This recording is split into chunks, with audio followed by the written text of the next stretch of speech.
నమస్తే అన్న, అందరికీ నమస్కారం.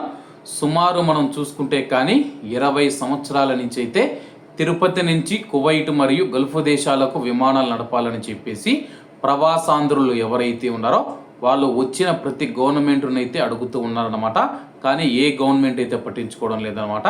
తాజాగా దీనికి సంబంధించి ఒక సభలో కేంద్ర పౌర విమానయాన శాఖ మంత్రి రామ్మోహన్ నాయుడు గారు మాట్లాడుతూ కీలక వ్యాఖ్యలు చేశారు.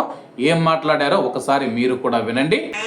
ఎయిర్పోర్ట్లు వైజాగ్, అలాగే విజయవాడ, అలాగే తిరుపతి, ఈ 3 కేంద్రాల నుంచి కూడా ఇంటర్నేషనల్ ఫ్లైట్ స్టార్ట్ చేయాలని ఎంతో కాలం నుంచి కృషి చేస్తూ విశాఖపట్నం నుంచి అబుదాబికి ఫ్లైట్ స్టార్ట్ చేశాం.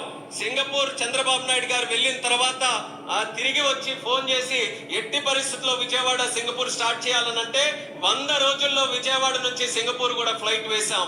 రాయలసీమ తిరుపతి కేంద్రంగా ఎంతో కాలం నుంచి ఎదురు చూస్తున్నారు. ఇంటర్నేషనల్ కనెక్టివిటీ కావాలని అతి త్వరలోనే తిరుపతి నుంచి కువైట్ కూడా ఫ్లైట్ వేసి రాయలసీమ కూడా ప్రపంచ పటంలో పెడతామని ఈ సభాముఖంగా తెలియజేస్తున్నాను. చూశారు కదా, కేంద్ర మంత్రి రామ్మోహన్ నాయుడు గారు మనం చూసుకుంటే కానీ అతి త్వరలోనే తిరుపతి నుంచి కువైట్కు విమానాలు నడుపుతామని చెప్పేసి దానికి అదనంగా మరిన్ని సర్వీసులు కూడా నడుపుతామని చెప్పేసి ఆయన ప్రకటించడం జరిగింది.